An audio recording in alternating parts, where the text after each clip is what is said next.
kiwango kingine kabisa ambacho Mungu si kile tulichokuwa nacho. Nami Baba ninakushukuru kwa upo hapa, kama ulivyosema palipo na wawili au watatu kwa jina lako umeketi katikati yao. Nami ninakushukuru kwa ajili ya uwepo wako. Asante maana neno lako ni kweli na ni amina, ndivyo vilivyo yapo upo hapa. Baba nakushukuru kwa ajili ya kila mmoja uliyemkusanya na kumfikisha siku hii ya leo. Baba amesogea kwako ili apokee, ili afanywe kwa kiwango kile ambacho Mungu umekusudia, ili afike mahali ambapo Mungu ulimwangalia na uliahidi kanisa lako. Asante kwa ajili ya ahadi zako ambazo siku ya leo Baba upo hapa kuzitimiliza kwa kila mmoja kwa namna uliyokusudia kwa ajili ya utukufu wako, kwa jina la Yesu, kwa damu ya Yesu. Baba naliinua jina lako na neno lako sahihi, ili wewe usimame, ili wewe uonekane, ili wewe utukuzwe, ili wewe uabudiwe, ili wewe Mungu usimame katika maisha ya watoto wako. Baba naliinua jina lako na neno lako siku hii, usimame kwa ajili ya utukufu wako katika jina la Yesu Kristo wa Nazareti aliye hai. Amen. Sema Mungu Baba, kwa jina la Yesu, kwa jina la Yesu, niko tayari usiku wa leo unifanye kwa kiwango kile ulichokusudia kuonekana wewe, ulichokusudia kujulikana wewe, ulichokusudia kusimama wewe. Nami niko tayari kwa jina la Yesu, kwa damu ya Yesu, kwa jina la Yesu, kwa damu ya Yesu, kwa jina la Yesu, kwa damu ya Yesu. Roho Mtakatifu, naomba unisaidie. Sitaki kubaki sitamani kubaki mahali nilipokuwa, mahali tulipo mateso, mahali pa huzuni, sitaki kubaki tena. Nipo tayari Bwana, nisaidie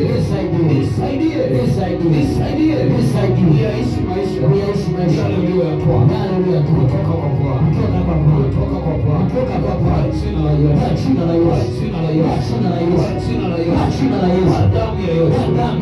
jina la Yesu,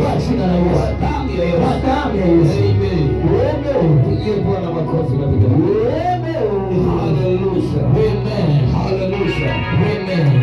Amen. Unaweza wakati kwenye nafasi yako tujifunze maneno ya Mungu kwa kifupi, afu tuingie kazini. Pengine leo umekuja kwa ajili ya kazi, afu tuingie kazini.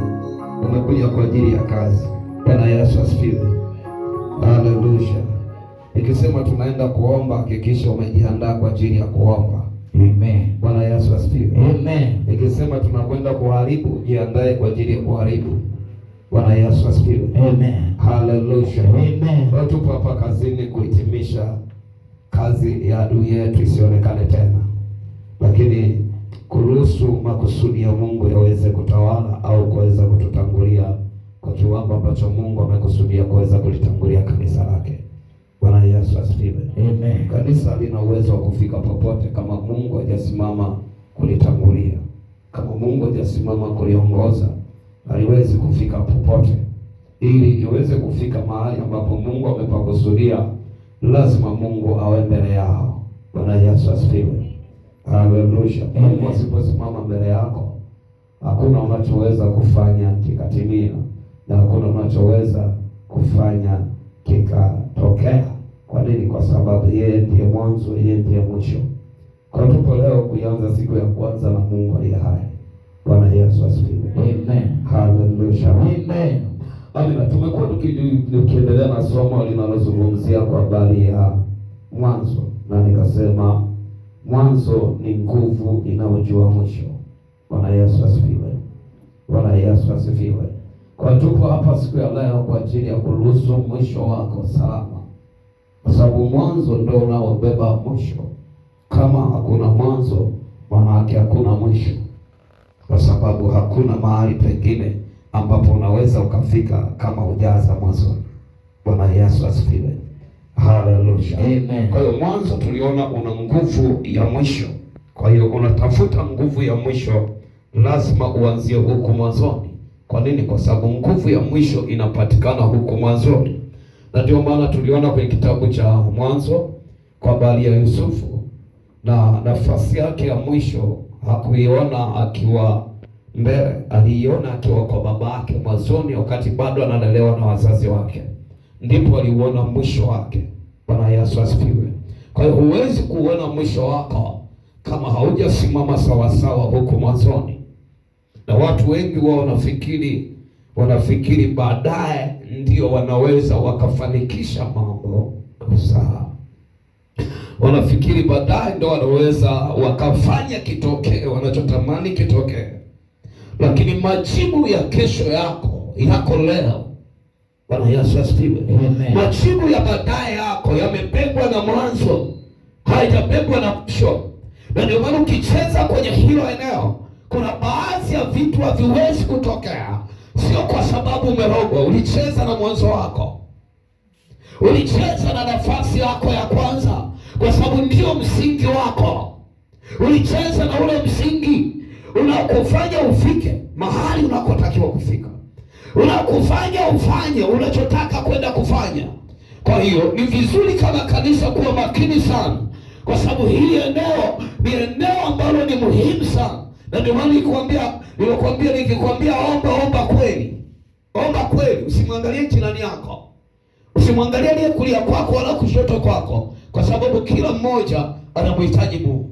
Na kila mmoja anataka kufika mahali ambapo anatamani aweze kufika. Kwa hiyo hapa tuko kazini, lakini pia tuko vitani. Kwa hiyo usipokaa sawa sawa, watakuacha. Kule duniani au kule kwa wenzetu, huwa wanaweza akakukanyaga ukianguka, afu wao wanapita. Bwana Yesu asifiwe. Vijana mtaani wanasema wanapita na 100, wewe wanakuacha hapo chini, wanakukanyagia mpaka unakufa. Bwana Yesu asifiwe. Amen. Au hujawahi kuona umepata tatizo, alafu kuna mtu mwingine anakuja na kuongezea matatizo? Yaani una shida, alafu mtu mwingine anakuja na kuongezea shida. Bwana Yesu asifiwe. Amen. Bwana Yesu asifiwe. Amen. Kwa nini? Kwa sababu amekuja kukukanyagia. Amen. Bwana Yesu asifiwe sana. Amen. Kwa hiyo ni vizuri pia tunapozungumza kwa habari ya mwanzo, ni vizuri ukawa makini sana.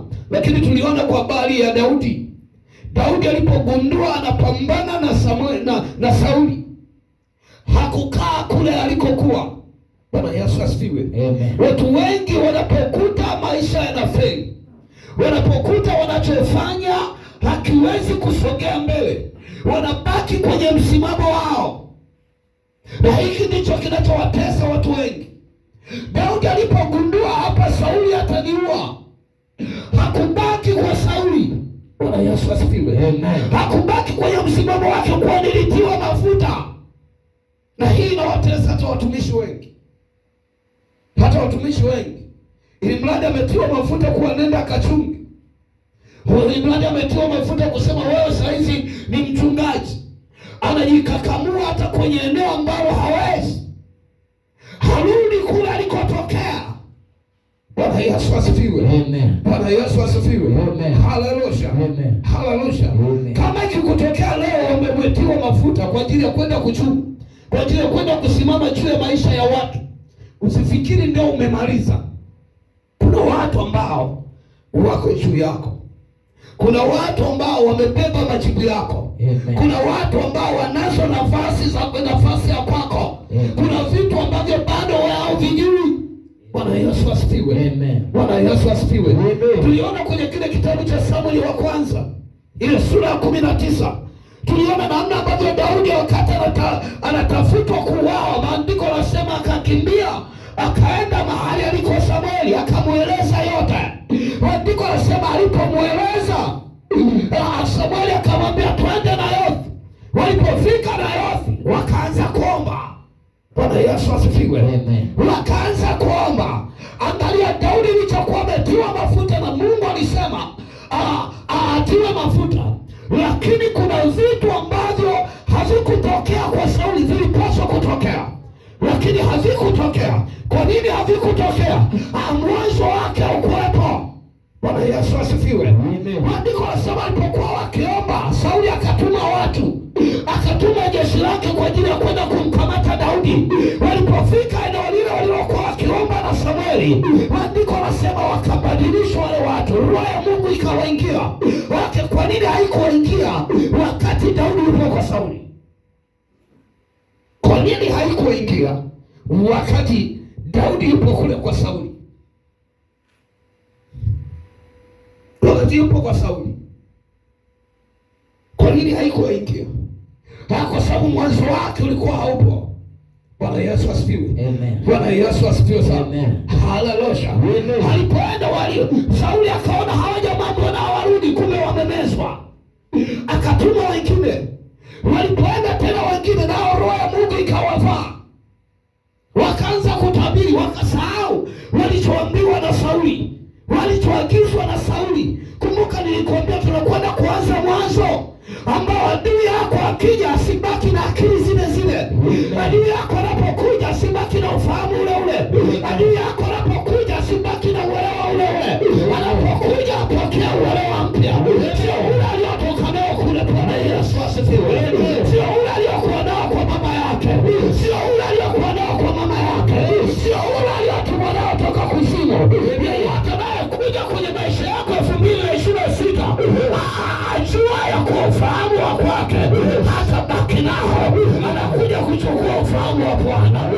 Amekuja kwa hila, amekuja kwa wema, lakini ajua akili atakazoondoka nazo si zile zilizobeba mauti. Bwana Yesu asifiwe. Amen. Walipokuja watatu, wakatumwa watatu, nao wakamezwa, roho Mungu akawavaa, wakaanza kutabiri, wakajikuta wamekuwa miongoni mwa Daudi. Bwana Yesu asifiwe. Amen. Sauli alipogundua hawa jamaa mbona hawarudi, akatuma wengine. Akaondoka yeye mwenyewe. Akafikiria na nguvu kuliko wale. Bwana Yesu asifiwe. Amen. Bwana Yesu asifiwe. Amen. Haleluya. Amen. Wakati mwingine usijiamini sana kuliko watu ambao Mungu amekupatia katikati yao. Amen. Bwana Yesu asifiwe. Amen. Yaani usijione wewe ni bora zaidi ya wale ambao Mungu amekupatia katikati yao. Amen. Kila mmoja na ubora wake na kiwango ambacho Mungu amekusudia kumtumia. Amen. Bwana Yesu asifiwe. Amen. Haleluya. Amen. Maandiko yanasema Sauli naye alipofika, kabla hajafika kwenye lile eneo alipoambiwa wako na yote, akaenda. Maandiko yanasema naye akakamatwa na roho ile ile aliyekamatwa vijana wake. Sema aliyekamata vijana wake. Aliyekamata vijana. Sema hivyo ndivyo itakavyokuwa. Hivyo ndivyo itakavyokuwa. Sema hivyo ndivyo itakavyokuwa. Hivyo ndivyo itakavyokuwa. Watakamatwa wajumbe wao. Wakamatwa na wakuu wao. Na wakuu wao. Atabakia hata mmoja. Atabakia hata mmoja. Watageuzwa vijana wao. Na wakuu wao. Na wakuu wao. Kwa jina la Yesu. Kwa jina la Yesu. Kwa jina la Yesu. 2026. 2026. Hakuna atakayesalia. Hakuna atakayesalia. Atakayekuja kinyume changu. Atakayekuja kinyume changu. Kila atakayekuja kinyume changu atamezwa. Atamezwa. Atamezwa. Atamezwa. Atamezwa. Kwa jina la Yesu. Kwa jina la Yesu. Kwa damu. Amen. Amen. Kwa ni vizuri ukawa makini. Lakini kuongezea kitu kimoja kwenye kitabu kile cha Danieli sura ile ya kwanza, nilikuongezea pale nikasema hivi, Danieli ile sura ya kwanza, maandiko yanasema Danieli aliazimu kutoka moyoni, akasema sitajitia unajisi. Angalia, tangu mwanzo aliazimia. Okay, wewe umeazimia nini kuanzia sasa unapoelekea 2026?